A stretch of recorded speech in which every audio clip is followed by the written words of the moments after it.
નમસ્કાર મિત્રો, ભગવાન શ્રી રામનો જન્મ કર્ક લગ્ન રાશિમાં થયો હતો અને આ વખતે રામનવમી પર આવો શુભ સંયોગ બપોરે અભિજીત મુહૂર્તમાં બન્યો છે, જેમાં ભગવાન રામચંદ્રજીનો જન્મ થયો હતો. ગજકેસરી યોગ પણ આ દિવસે અમલમાં રહેશે, જે ભગવાન રામની કુંડળીમાં પણ હાજર છે. ભગવાન રામની કુંડળીમાં સૂર્ય 10મા ઘરમાં આવેલો છે અને તે ઉચ્ચ રાશિમાં છે. આ વખતે પણ રામનવમી પર સૂર્ય તેની ઉચ્ચ રાશિ મેષમાં હશે અને બપોરે 10મા ઘરમાં બિરાજમાન હશે. ભગવાન રામની કુંડળીમાં શુક્ર ભાગ્ય ભાવમાં બિરાજમાન છે. આ વખતે રામનવમી પર આ દુર્લભ યોગ પણ કરવામાં આવી રહ્યો છે. આવી સ્થિતિમાં આ વખતે રામનવમી પર બપોરે જન્મેલા બાળકોમાં કેટલાક વિશેષ ગુણો હશે અને ભક્તોને ભગવાન રામની ભક્તિનો વિશેષ લાભ પણ મળશે. અને કર્ક સહિત 5 રાશિઓ પર ભગવાન રામની વિશેષ કૃપા રહેશે. મિત્રો, વિડીયોમાં આગળ વધતા પહેલા મારી આપ સૌને એક ખાસ વિનંતી છે.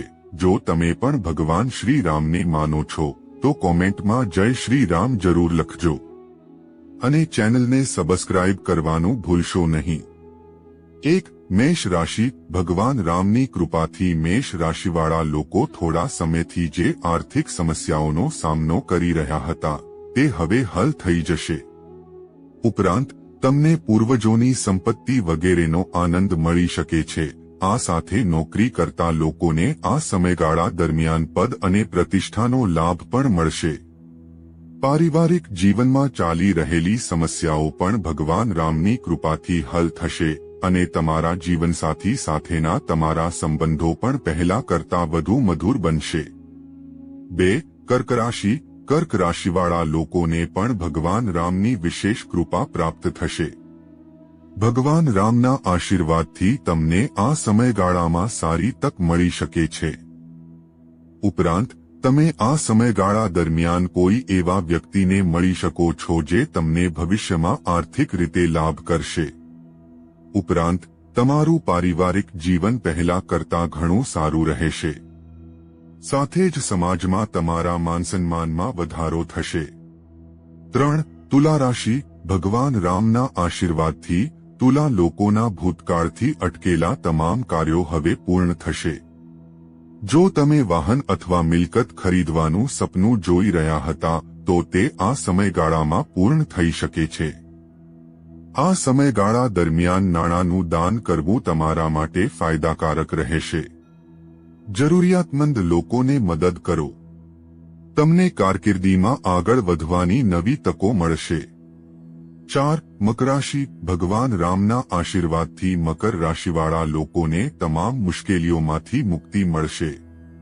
તમે કોઈ પ્રિય વ્યક્તિને મળી શકો છો જેણે તમે લાંબા સમયથી મળ્યા નથી.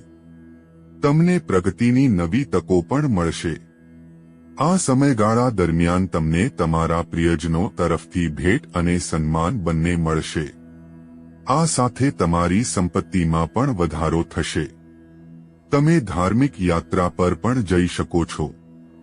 5. મીન રાશિ. મીન રાશિવાળા લોકોને ભગવાન રામના આશીર્વાદથી કારકિર્દીમાં સારા અને સકારાત્મક પરિણામો મળવાની સંભાવના છે.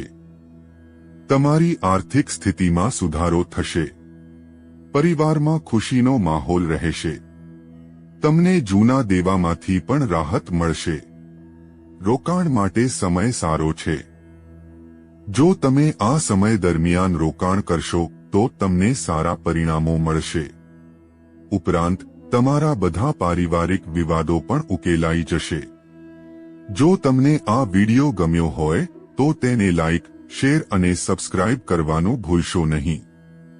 ભગવાન શ્રી રામ તમને બધાને હંમેશા ખુશ રાખે. જય શ્રી રામ.